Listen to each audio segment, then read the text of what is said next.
بسم اللہ الحمد للہ رب العالمین الصلاۃ والسلام علی نبینا محمد وعلی آلہ وصحبہ اجمعین اما بعد وعن ابی سعید الخدری رضی اللہ تعالی عنہ عن النبی صلی اللہ علیہ وسلم قال ایما مسلم کسا مسلما ثوبا علی عری کساہ اللہ من خضر الجنہ وایما مسلم اطعم مسلما علی جوع اطعمه اللہ من ثمار الجنہ وایما مسلم سقى مسلما علی ظمأ سقاہ اللہ من الرحیق المختوم رواہ ابو داؤد وفی اسنادہ لین۔ صدقۃ التطوع نفلی صدقے کا بیان چل رہا ہے۔ پہلی حدیث 7 ان لوگوں کے بارے میں تھی جن کو اللہ تعالیٰ قیامت کے دن عرش کے سائے کے نیچے جگہ دے گا، اور دوسری حدیث تھی کہ ہر آدمی اپنے صدقے کے سائے میں ہوگا یہاں تک کہ لوگوں کے درمیان فیصلہ کر دیا جائے۔ اور میں نے بتایا تھا کہ ایک وکیل شخص تھا جس نے اپنے آپ کو دیکھا کہ قیامت قائم ہو گئی ہے اور نفسی کا عالم ہے، اور اس کے اوپر ایک کمبل کا سایہ کیا گیا ہے اور اس میں 3 سوراخ ہے، اور اس نے بیوی سے ذکر کیا تو بیوی نے واقعہ سنایا کہ میں نے ایک مسکین کو کپڑا دے دیا تھا اور پھر دوسرے مسکین کو 3 کھجور بھی دے دی تھی۔ وہ آپ کو یاد دلانے کے لیے میں نے یہ بات دوبارہ کہی۔ جو آج کی حدیث ہے اور آج کا درس ہے وہ ابھی آپ کے سامنے ایک بہترین حدیث پیش کی گئی، اگرچہ اس کی سند میں تھوڑی کمزوری ہے۔ حضرت ابو سعید خدری رضی اللہ تعالی عنہ نبی صلی اللہ علیہ وسلم سے روایت کرتے ہیں، آپ نے فرمایا کہ ایما مسلم، جس کسی مسلمان نے کسا مسلمن، کسی مسلمان کو کپڑا پہنایا، علی عرین، اس حال میں کہ وہ ننگا تھا۔ کوئی مسلمان ننگا ہو، ستر پوشی کے لیے اس کے پاس کپڑا نہ ہو، آپ نے ایک لنگی دے دی، یا اسی طریقے سے جاڑے کا زمانہ ہے، مثال کے طور پر جاڑے سے ٹھٹھر رہا ہے، اوڑھنے کے لیے کچھ نہیں ہے، جان چلی جائے گی، ایک کمبل مانگ رہا ہے، کمبل دے دیا، یا ایک سویٹر دے دیا، یا خرید کے سویٹر دے دیا، اس طرح سے کچھ کام کیا آپ نے، بہرحال اس کی ضرورت پوری کر دی، تو اللہ رب العالمین پہنانے والے شخص کو جنت کا ہرا لباس پہنا دے گا۔ یلبسون ثیاب من سندس وخضر واستبرق، اللہ تعالیٰ جنت میں ریشم کے ہرے لباس پہنائے گا، پتلے ریشم کے بھی اور موٹے ریشم کے بھی۔ ہرا اس لیے کہ ہرا رنگ جو ہوتا ہے ذرا سا نگاہوں کو بھاتا ہے، اچھا لگتا ہے، نگاہوں کو ٹھنڈک ملتی ہے، یا دیکھنے میں نگاہوں کو ٹھنڈک محسوس ہوتی ہے ہرا رنگ دیکھنے میں، تو جنتی ہرے لباس پہناوے گا اللہ رب العالمین۔ تو اس سے معلوم یہ ہوا کہ کسی ننگے مسلمان کو کپڑا پہنانا بہت بڑی فضیلت کی بات ہے۔ اگر کوئی سائل آئے اور وہ کپڑا مانگے اور واقعی پھٹے حال ہو، لنگی پھٹی ہو، کرتا پھٹا ہوا ہو، تو اس کو اپنے گھر سے کوئی کرتا دے دینا، کوئی شرٹ دے دینا، کوئی لنگی دے دینا، بہت بڑے ثواب کی بات ہے۔ اسی طریقے سے جاڑے میں ٹھٹھر رہا ہے بالکل، تو اب دے دیا، اپنی چادر اتار کے ڈال دیا، اس کے اوپر سویٹر جیکٹ پہنے ہوئے تھے دے دیا، اللہ تعالیٰ آپ کو جنت میں لباس پہنائے گا۔ لیکن یہ مسلمان کے لیے ہے، مسلمان کو پہنانے والے کے لیے۔ اگر کوئی کافر کسی کو جیکٹ دے دے تب اس کو آخرت میں ثواب ملے گا؟ نہیں ملے گا آخرت سے ثواب، کیونکہ وہ کافر ہے۔ ہاں، ہو سکتا ہے کہ اللہ تعالیٰ اس کی دنیا میں برکت دے، مال میں، اولاد میں، دنیا کے اعتبار سے برکت دے دے، لیکن کافر کو ثواب کے نام پر آخرت میں کچھ نہیں ملے گا، کیونکہ وہ کافر ہے، سمجھا کہ نہیں؟ چاہے وہ جتنا بھی نیکی کرے، آخرت میں کچھ ثواب نہیں ملے گا۔ اچھا، اگر کوئی مسلمان کسی کافر کو جو ننگا ہو یا جاڑے سے ٹھٹھر رہا ہو، اگر اس کو کپڑا پہنا دے، جیکٹ اپنی اتار کے دے دے، اور وہ شخص کافر ہے، تو اس کو یہ ثواب ملے گا؟ نہیں ملے گا، کیونکہ کہا گیا من کسا مسلمن، ایما مسلم کسا مسلمن، جس مسلمان نے جس مسلمان کو پہنایا، معلوم ہوا کہ یہ ثواب جو ملے گا، جنتی ہرا لباس اللہ پہناوے گا، وہ کسی مسلمان کو ہی پہنانے سے ملے گا۔ یوں کافر پر آپ احسان کر سکتے ہیں، جائز ہے، محتاج ہے، ننگا ہے، جاڑے سے ٹھٹھر رہا ہے، انسانیت کے نام پر آپ اس کو پہنا دیجئے، یہ جائز ہے آپ کے لیے، اللہ تعالیٰ آپ کے مال میں برکت دے گا۔ لیکن یہ ثواب جو ہے، یہ ثواب اس مسلمان کو ملے گا جو کسی مسلمان ننگے کو کپڑا پہنا ہے۔ چلیے، یہ ایک جملہ ہوا حدیث کا۔ دوسرا جملہ ہے وَأَيُّمَا مُسْلِمٍ أَطْعَمَ مُسْلِمًا عَلَى جُوعٍ أَطْعَمَهُ اللَّهُ مِنْ ثِمَارِ الْجَنَّةِ، جس کسی مسلمان نے کسی مسلمان کو، بھوکے مسلمان کو، جبکہ بھوک بہت زیادہ شدید تھی، اس کو کھانا مانگ رہا تھا کہ وہ بہت بھوکا ہے، اور مسلمان نے کسی مسلمان کو شدید بھوک کی حالت میں اس کو کھانا کھلا دیا جبکہ اس کا پیٹ کھانے سے خالی تھا، تو اللہ تعالیٰ کھلانے والے شخص کو جنت کا پھل کھلائے گا۔ بہت بڑی فضیلت کی بات ہوئی۔ تو اسی طریقہ سے عورتوں کو ظاہر ہے کہ کھانا کھلانے والا کام اکثر گھر میں عورتیں ہی کرتی ہیں، تو اس لیے عورتوں کو یہ کہہ رہی ہے کہ اگر کوئی سائل آئے اور بھوک کی شکایت کرے کہ وہ بھوکا ہے، تو اس لیے گھر سے کچھ کھانا اس کو دے دو تاکہ اس کی ضرورت پوری ہو جائے۔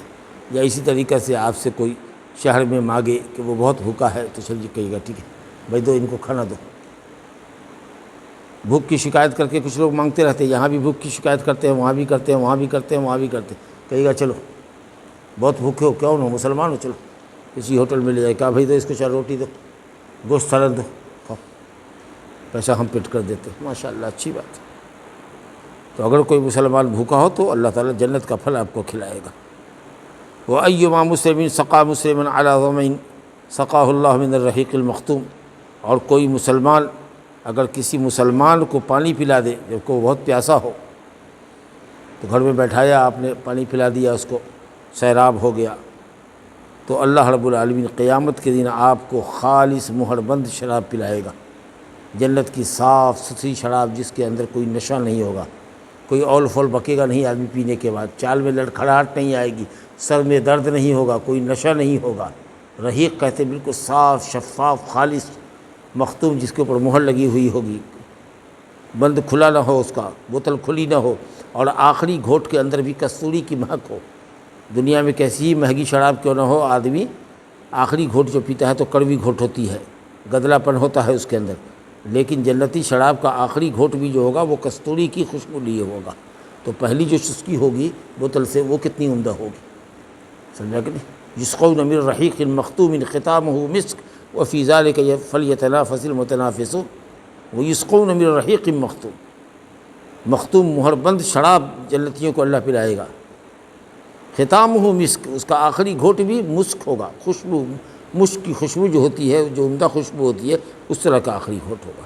تو اگر آپ کسی کو پلاتے ہیں تو اللہ تعالیٰ جنتی شراب آپ کو پلائے گا۔ جنت میں 4 نہریں ہوں گی، پانی کی نہر ہوگی، ایسا پانی جس کو کسی نے چھوا نہ ہو، دودھ کی نہر ہوگی، شہد کی نہر ہوگی، اور شراب کی نہر ہوگی، سمجھا کہ نہیں؟ تو اللہ رب العالمین پلائے گا۔ کتنی اچھی فضیلت ہے۔ تو ننگے کو کپڑا پہنا دینا، بھوکے کو کھلا دینا، پیاسے کو پانی پلا دینا، شربت پلا دینا، بڑی فضیلت کی چیز ہے، اور جس جنس کا، جس نوعیت کا آپ کا عمل ہے ویسے ہی جزا بھی آپ کو اللہ دے رہا ہے۔ آپ ننگے کو پہنا رہے ہیں تو اللہ آپ کو جنت میں لباس پہنا رہا ہے، آپ کھلا رہے ہیں تو جنت کا پھل کھلا رہا ہے، آپ پلا رہے ہیں تو اللہ تعالیٰ جنتی شراب پلا رہا ہے۔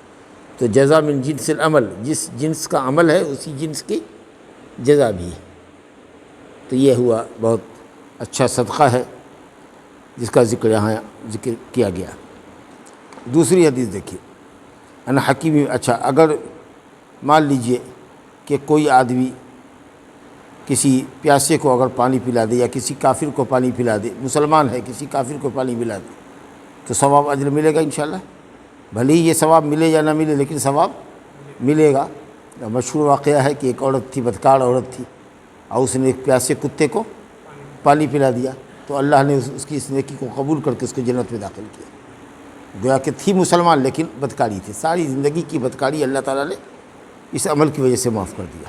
جب ایک کتے کو، پیاسے کتے کو، جو پیاس کی شدت سے مٹی کو چوس رہا تھا، جب اس نے کتے کو پانی پلا دیا، تو یہ تو بہرحال کافر ہے، انسان ہی ہے، تو اگر اس کے ساتھ بھی آپ احسان کرتے ہیں تو انشاءاللہ اجر و ثواب ملے گا، لیکن یہ ثواب ایک مسلمان کو مسلمان کے ساتھ کرنے پر ہی ملے گا، جیسا کہ میں نے پہلے عرض کیا۔ دوسری حدیث آج کے درس کی دیکھیے، وعن حکیم بن حزام رضی اللہ تعالی عنہ عن النبی صلی اللہ علیہ وسلم قال الید العلیٰ خیر من الید السفلی وابدأ بمن تعول وخیر الصدقہ ما کان عن ظہر غنی ومن یستعفف یعفہ اللہ ومن یستغنی یغنہ اللہ، متفق علیہ واللفظ للبخاری۔ کئی جملہ ہے اس حدیث کے اندر، غور کیجیے، توجہ سے سنیں۔ حکیم بن حزام رضی اللہ عنہ نبی صلی اللہ علیہ وسلم سے روایت کرتے ہیں، آپ نے فرمایا کہ اوپر والا ہاتھ، بلند ہاتھ، پست ہاتھ سے، نچلے ہاتھ سے بہتر ہے۔ بلند ہاتھ نچلے ہاتھ سے بہتر ہے، یعنی دینے والا ہاتھ جو ہمیشہ اوپر رہتا ہے لینے والے ہاتھ سے بہتر ہے، کیونکہ آپ احسان کر رہے ہیں، وہ آپ کا احسان لے رہا ہے، تو دینے والا ہاتھ لینے والے ہاتھ سے بلا شبہ بہتر۔ تو ایک ہاتھ تو ہوتا ہے دینے والا، ایک ہاتھ ہوتا ہے لینے والا، ایک ہاتھ ہوتا ہے بچنے والا۔ آپ دے بھی رہے ہیں تو کہنے نہیں ہم کو ضرورت نہیں ہے، الحمدللہ ہمارے پاس ہے، آپ اس کا ہاتھ کھینچ رہے ہیں اور وہ بچ رہا ہے، اپنا ہاتھ آپ کے ہاتھ سے چھوڑا رہا ہے کہ نہیں مجھے ضرورت نہیں ہے، لیکن بہت ضد کر کے آپ نے اس کا ہاتھ پکڑ کے اس کے ہاتھ میں ڈال ہی دیا۔ تو ید علیہ تو وہ نہیں ہے، لیکن ید سفلا بھی پورے طور پر نچلا ہاتھ مانگنے والا بھی ہاتھ نہیں ہے، ید متعففہ ہے۔ تو یہ بیچ کا والا ہاتھ ہوا، ایک تو ہوا سب سے اچھا دینے والا، اس کے بعد اچھا ہوا بچنے والا ہاتھ جو دوسرے کے سامنے نہ پھیلایا جائے، اور سب سے گھٹیا ہاتھ ہوتا ہے جو مانگنے والا ہوتا ہے۔ تو فرمایا گیا کہ اوپر والا ہاتھ نیچے والے ہاتھ سے، یعنی دینے والا بہتر ہے لینے والے سے۔ اچھا، ایک جملہ تو یہ ہو گیا۔ دوسرا جملہ ہے وَابْدَأْ بِمَنْ تَعُولُ، خرچ کرو اس سب سے پہلے اس پر جس کا نان نفقہ تم پر واجب۔ 300 روپیہ کماتے ہو مثال کے طور پر، اور تمہارے گھر کی ضرورت ہے 200 روپیہ کی، تو ہر حال میں 200 روپیہ اپنے بال بچوں کے نان نفقے کے لیے بچا کے رکھو، ان کی ضرورت سے فاضل بچے تو خرچ کرو۔ اب چلے تھے کما کر کے چلے تھے 500 روپیہ، کوئی آدمی مل گیا، میرے صاحب مسجد کا چندہ، بھائی مسلمان اللہ جنت میں گھر بناوے گا، شوق میں 500 روپیہ الحمدللہ ثواب کے لیے آپ نے اس کو دے دیا۔ گھر آئے، بیوی نے کہا کہ پیسہ راشن پانی لاویں، کہا نہیں ہے، دے دیا ایک مانگنے والے کو، مسجد کے لیے چندہ مانگ رہا تھا، دے دیا۔ اب وہ سر پیٹ کر کے بیٹھ گئی، بچے الگ رونے لگے، بیوی الگ، پورے گھر کو سر پہ اٹھائے ہوئی ہے۔ جائز نہیں ہے آپ کے لیے، جائز نہیں ہے اس طرح کا صدقہ آپ کو۔ آپ پر واجب ہے کہ پہلے جس کی کفالت آپ کرتے ہیں، جس کا نان نفقہ آپ کے اوپر واجب ہے، آپ کی بیوی وال بچے، ان کی ضرورت پہلے پوری کیجیے، اس کے بعد اگر بچتا ہے کچھ تب صدقہ کیجیے۔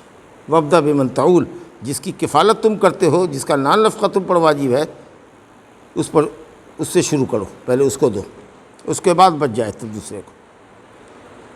تیسرا جملہ دیکھیے، وَخَيْرُ الصَّدَقَةِ مَا كَانَ عَنْ ظَهْرِ غِنَىٰ، بہترین صدقہ وہ ہے کہ دینے کے بعد بھی آدمی محتاج نہ رہے۔ اب یہ نہیں کہ پورا دے دیا خود محتاج ہو گئے، دینے کے بعد بھی آدمی مالدار رہے، محتاجی نہ رہے۔ اب یہ زکوٰۃ بھی ہے، کیونکہ زکوٰۃ تو مالداروں پر فرض ہے، مال والوں پر۔ اب مال میں زکوٰۃ بھی اگر ہے تو کیا پرسنٹ ہے؟ 2.5% یا 5%، اور حد سے حد ہے تو 10%، تب بھی تو 90% آپ کے پاس بچتا ہے، 95% بچتا ہے، وہ بھی 10% 5% ہے کھیتی والے کے لیے، سونا چاندی والے کے لیے، کاروبار والے کے لیے تو 2.5%، تو 97.5% تو آپ ہی کے پاس رہ جاتا ہے، 2.5% قریب کو جاتا ہے۔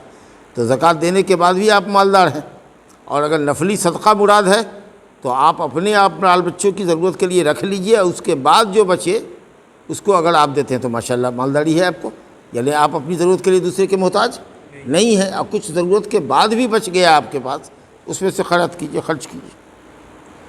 وَمَنْ يَسْتَعْفِفْ يُعِفَّهُ اللَّهُ، اور جو عفت اختیار کرے، عزت نفس کا خیال رکھے، کسی سے مانگے نہیں، اپنی حاجت اور ضرورت کو سمیٹ کے رکھے، صبر کر لے، یا استعفاف کہتے ہیں عفت نفس، پاک دامنی اختیار کرے، بے حیائی بدکاری کا کام نہ کرے، اپنے نفس کو کنٹرول رکھے، برائی سے اپنے آپ کو بچائے، تو اللہ تعالیٰ اس کو عفیف بنا دے گا، پاک دامن بنا دے گا، یعنی اللہ تعالیٰ ایسے اسباب پیدا کر دے گا کہ وہ شادی کر لے، مالدار بنا دے گا، سمجھا کہ نہیں؟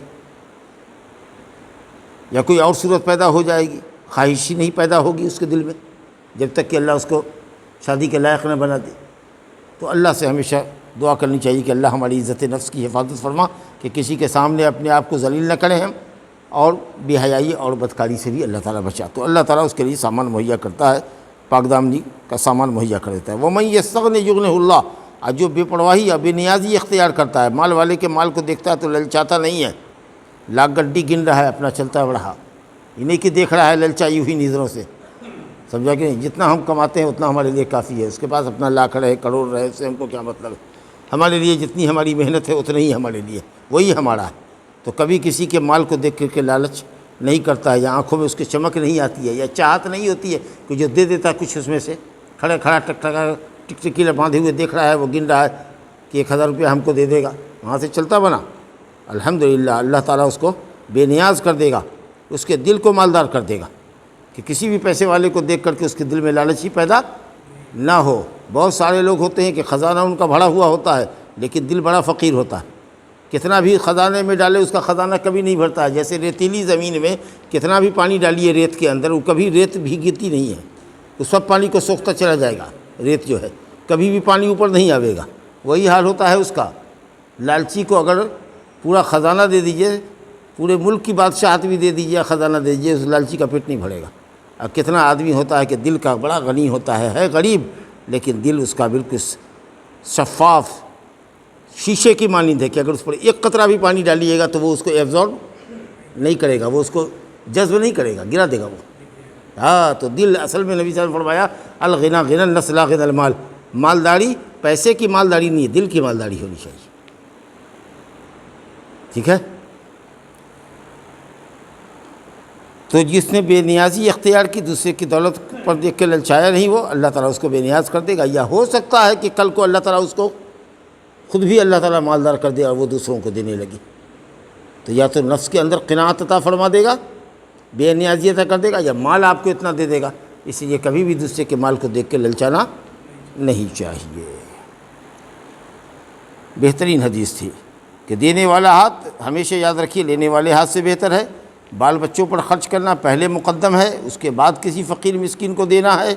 اور تیسری بات یہ ہے کہ صدقہ اتنا ہی کرنا ہے کہ اس کے بعد بھی آپ کے پاس مال رہ جائے آپ کی ضرورت کے لیے، تاکہ آپ کو اپنی ضرورت کے لیے محتاجی نہ ہو، پریشانی نہ ہو۔ تب آپ کہیے گا حضرت ابوبکر صدیق رضی اللہ عنہ نے ایک موقع پر پورا گھر ہی صدقہ کر دیا۔ غزوہ تبوک کے موقع پر نبی صلی اللہ علیہ وسلم نے چندے کا اعلان کیا تو اتفاق سے اس زمانے میں حضرت عمر فاروق رضی اللہ عنہ کے پاس بہت پیسہ تھا، تو انہوں نے آدھا رکھ لیا گھر میں اور آدھا لا کے نبی صلی اللہ علیہ وسلم کی خدمت میں رکھ دیا، کہا کہ آج میں ابوبکر صدیق سے آگے نکل جاؤں گا ثواب میں۔ حضرت ابوبکر صدیق سے پوچھا تم کیا لے آئے یا آپ کیا لے کر آئے؟ تو انہوں نے کہا کہ جو کچھ تھا گھر میں سب لے آئے، مطلب مثال کے طور پر آپ کو پڑھے کہ سوئی دھاگا بھی تھا تو وہ بھی لے آئے، گھر میں کچھ نہیں چھوڑا۔ کہا تو گھر میں کیا چھوڑا بیوی بال بچوں کے لیے؟ کہا اللہ اور اس کے رسول کو چھوڑا۔ صبر کرے گا، رسول کی شریعت پر عمل کرے گا، اللہ تعالیٰ صبر عطا کر دے گا، پھر کل کا مالک اللہ ہے، کچھ صورت پڑے گی کھانے پینے کی۔ آج میرے گھر میں کچھ نہیں ہے، جو تھا سب اٹھا کے لے آئے۔ حضرت عمر فاروق نے کہا کہ میں کبھی بھی حضرت ابوبکر سے آگے نیکی میں نہیں بڑھ سکتا ہوں۔ تب انہوں نے تو سب مال خیرات کر دیا۔ تو کہیے گا کہ اگر آپ کا نفس صبر کرنے والا ہو، آپ کی بیوی بچے صبر کرنے والے ہوں، اگر آپ ان کو کہیے کہ 500 روپیہ کمایا تھا اور دے دیا خیرات کسی کو، بیوی کہے کہ ہاں اچھا کیا، چلیے اللہ کے راستے میں چلا گیا نا، کوئی بات نہیں کوئی بات نہیں، میں صبر کر لوں گی، بال بچے بھی ایسے ہی کچھ کھا پی کر کے رہ جائیں گے، دن کی روٹی ہے کچھ سکھی، سمجھا کہ نہیں، پھر کل کما کے لائیے گا انشاءاللہ کل بچے کھائیں گے۔ تو اگر اس طرح کے آپ کے بچے ہوں، بیوی ہو صبردار، تو ٹھیک ہے آپ دے سکتے ہیں، آپ پورے جیب کو صاف کر سکتے ہیں، لیکن نہیں، اگر گھر کو سر پہ اٹھا لینے والے بچے ہوں تو ایسی غلطی کبھی مت کیجیے گا، اپنے گھر کے لیے بچا کے پیسہ لائیے گا۔ چلیے صاحب، اور عفت پاک دامنی اختیار کیجیے اور بے نیازی اختیار کیجیے، دوسرے کا مال دیکھ کر کے للچائیے مت، اللہ تعالیٰ مالدار کر دے گا انشاءاللہ۔ تیسری حدیث جو آج کے درس میں ہے، وعن ابی ہریرہ رضی اللہ عنہ قال قیل یا رسول اللہ ای الصدقۃ افضل؟ قال جہد المقل وابدأ بمن تعول، اخرجہ احمد و ابو داؤد۔ ابو ہریرہ رضی اللہ عنہ فرماتے ہیں، کہتے ہیں کہ قیل کہا گیا یا رسول اللہ، سائل نے سوال کیا، صحابی نے سوال کیا۔ دیکھیے صحابہ کرام کے پاس علم کا شوق کتنا تھا، کس قدر علم لیا کرتے تھے، نیکی کی حال، نیکی کی کیفیت، نیکی کی صورتیں معلوم کیا کرتے تھے۔ اس لیے نہیں کہ علم لے لیں گے تو جیب میں رکھ لیں گے، بلکہ اس لیے کہ عمل کریں گے۔ یا ہماری طرح نہیں کہ صاحب بول دیا، زبان سے بولی نکل گئی، ختم، ایک کان سے آپ نے سنا دوسرے کان سے نکال دیا۔ اس لیے کرتے تھے کہ سمجھیں گے اور عمل کریں گے۔ تو پوچھ رہے ہیں کہ یا رسول اللہ بہترین صدقہ کون ہے، افضل صدقہ کون ہے؟ کہا آپ نے جہد المقل، قلیل مال والے شخص کی طاقت اور محنت سے جو مال کمایا ہوا ہو، قلیل مال والا آدمی کہ بال بچے کی ضرورت کے مطابق اس نے خرچہ دے دیا، 250 روپیہ 50 روپیہ اس کے پاس بچ گیا، اور اس 50 روپے میں سے اس نے 5 روپیہ 10 روپیہ کسی کو خیرات کر دیا۔ اس کے پاس صرف اس کی طاقت ہے، صرف اس کے پاس اس کی طاقت کی کمائی ہے، اپنے بچوں کو دینے کے بعد جو مال بچ گیا اس میں سے اس نے خرچ کر دیا۔ وہ صدقہ جو قلیل المال والے کا صدقہ ہوتا ہے وہ بہترین صدقہ ہے۔ اب میں آپ کو مثال دیتا ہوں، آپ کے پاس 1000 روپیہ ہے، آپ نے اس میں سے 100 روپیہ خیرات کر دیا۔ دوسرے کے پاس 1 لاکھ روپیہ ہے، اس نے اس میں سے 1000 خرچ کر دیا۔ کون سا بہتر ہوا صدقہ؟ 100 روپیہ دینا بہتر ہوا کہ 1000 روپیہ دینا بہتر ہوا؟ 100 روپیہ کیسے؟ 1000 روپیے میں 100 روپے کی حیثیت 10ویں حالت ہوئی، 10واں حصہ ہوا نا. ارے 10 کو نمبری مل کر کے 1000 پڑے گا نا، 10واں حصہ دیا اس نے. اور آپ کے پاس 1 لاکھ تھا تو آپ نے 1000 دیا، تو آپ نے 100واں حصہ دیا، اپنے مال کا 100واں حصہ دیا، 1% دیا، اور اس نے 10% دیا. مال بڑھا کہ نہیں بڑھا؟ کسی کے پاس 10 روپیہ ہے، اس میں سے وہ 1 روپیہ دے، اور کسی کے پاس 5 روپیہ ہے، اس میں سے وہ 1 روپیہ دے. تو دیا تو اس نے، یا 12 آنے دے، لیکن آپ تناسب دیکھیے، پرسنٹیج دیکھیے. آپ کے پاس کروڑوں ہے تو آپ نے 1 لاکھ دے دیا، کروڑوں ہے تو، اور اس کے پاس بیچارے کے پاس 100 سینکڑا تھا تو اسی میں سے دیا. تو کبھی کبھی نبی صلی اللہ علیہ وسلم کی حدیث ہے کہ کبھی کبھی 1 دینار 100 دینار اور 1000 دینار سے بھی افضل ہوتا ہے. جی ویلو دیکھیے پیسے کا کہ یہ آدمی کس ویلو کا ہے، اس نے کیا دیا ہے اور آپ کے پاس کتنا ہے اور آپ نے کیا دیا. دونوں کا اگر تناسب نکالا جائے، پرسنٹیج نکالا جائے، پرتیشت نکالا جائے تو بڑھ جائے گا یہ آدمی. تو کہا کہ قلیل مال والے کی کوشش، کہ مال قلیل ہے اس میں سے خیرات کر رہا. وابدأ بمن تعول، اور شروع کرو خرچ کرنا کس پر؟ جس کی کفالت کرتے، اس کو پہلے دو، اس کے بعد جو مال بچ جاتا ہے تھوڑا موڑا اس میں سے خرچ کر ڈالو، تو وہ بہتر ہوگا. قلیل مال والے کا صدقہ کثیر مال والے کے صدقے سے افضل ہوگا. چلیے ایک آخری حدیث دیکھیے ابو ہریرہ رضی اللہ عنہ کی، آج کے درس کی حدیث ہے. کہتے ہیں رسول اللہ صلی اللہ علیہ وسلم نے فرمایا تصدقوا، اے لوگو صدقہ کرو. اگر یہ صدقے سے مراد ہے زکوٰۃ تو یہ امر حکم وجوب کے لیے ہوگا، کیونکہ زکوٰۃ دینا واجب اور فرض ہے. لیکن اگر نفلی صدقہ ہے، فرض سے جو زائد ہو، زکوٰۃ سے جو حصہ زائد ہو وہ مستحب ہے. ٹھیک ہے، زکوٰۃ دینا تو فرض ہے، لیکن زکوٰۃ کے علاوہ نفلی صدقہ کرنا، خیرات دینا مستحب ہے. تو آپ نے کہا صدقہ کرو. ایک شخص نے کہا یا رسول اللہ ہم کو بتائیے، ایک شخص ہے اس کے پاس 1 دینار ہے، 1 دینار ہے، ایک سونے کا سکہ ہوتا ہے جو آج کل چلن میں نہیں ہے لیکن دینار ہوتا ہے، 4.5 گرام سونے کا ایک سکہ ہوتا ہے. 1 دینار ہے یا رسول اللہ، میں اس کا کیا کروں؟ صرف 1 ہی دینار ہے اور کچھ نہیں. تو آپ نے فرمایا کہ تصدق بہی علی نفسک، اس 1 دینار کا صدقہ اپنے آپ پر کرو. یہ شرعی طور پر کہا جا رہا ہے اپنے آپ پر خرچ کرو. اس کو کہا جا رہا ہے کہ اپنے نفس پر صدقہ کرو. کیا مطلب؟ بھوکے ہو تو کھاؤ، اپنی کوئی ضرورت ہے تو پوری کرو، دوا علاج کی ضرورت ہے تو دوا علاج کرو. مر رہا ہے لیکن دوا علاج نہیں کر رہا، بھوکے پیاسے ہے لیکن نہ کھائیں گے، چاہے ہلکان ہو جائے، بھوک سے بے ہوش ہو کے گر پڑے، نہیں، پہلے اپنی جان بچاؤ. وہ 1 دینار ہے تو پہلے اپنے اوپر صدقہ کرو. اس کا مطلب یہ ہوا کہ آدمی اپنے آپ کو ہلاکت میں نہ ڈالے. ہاں، اپنی صحت کا لحاظ کرنا ضروری ہے. اس لیے لوگ کہتا ہے اپنے بال بچوں کو بھیجے گا دلی بمبئی کمانے کے لیے تو کہے گا کھانے میں کمی نہ کرو گے، پوری ڈائٹ لو گے، اچھے سے رہو گے، اچھا کھاؤ گے پیو گے. صحت ضروری ہے، صحت رہے گی تب نہ کماؤ گے. ہاں، ارے کھانے پینے کے بعد جو بچ جائے تو گھر بھیجنا. ہاں، فضول خرچی مت کرنا، ناجائز خرچ مت کرنا، لیکن ایسا نہیں کہ پیٹ کاٹ کے بھیجو گے، ایسا لوگ کہتا ہے. تو 1 دینار ہے تو رسول اللہ نے فرمایا کہ اپنے آپ پر خیرات کرو اس کا، یعنی اپنی صحت کا خیال رکھو. کہا یا رسول اللہ مان لیجئے کہ 1 دینار اور ہے ہمارے پاس، اب ہم اس کو کس پر خرچ کریں؟ تو آپ نے کہا کہ اپنے بیٹے پر، اپنی اولاد پہ خرچ کرو. اور ایک حدیث میں ہے کہ اپنی بیوی پر خرچ کرو. 2 لفظ ہے، اپنی اولاد پہ خرچ کرو یا اپنی بیوی پر خرچ کرو. بعض علماء کہتے ہیں کہ نہیں اولاد پہ خرچ کرنا ہے، اور بعض علماء کہتے ہیں کہ نہیں بیوی پر خرچ کرنا ہے اولاد سے پہلے. یعنی اگر وہ 1 دینار میں بیوی کھائے گی، بچہ سب نہیں کھا پائے گا. 1 ہی دینار ہے تو اپنی ذات کو بچاؤ. 1 دینار اور ہے، 2 بچے بھی ہیں، 1 بیوی بھی ہے، لیکن کوئی ایک کے کھائے گی، بیوی کھاتی ہے تو کس کو کھلانا ہے؟ بیوی کو کھلانا. یہ کہتے ہیں بیوی کو کھلانا ہے. کچھ عالم کہتے ہیں بیوی کو نہیں کھلاؤ گے تو طلاق لے لے گی، چلی جائے گی، دوسرا شوہر کر لے گی. لیکن بچہ کون سا باپ کھوجے گا؟ وہ کہاں سے کھائے گا؟ تو لوگوں نے یہ کہا کہ نہیں، بیوی پر خرچ کرنا گویا اپنے آپ پر خرچ کرنا ہے.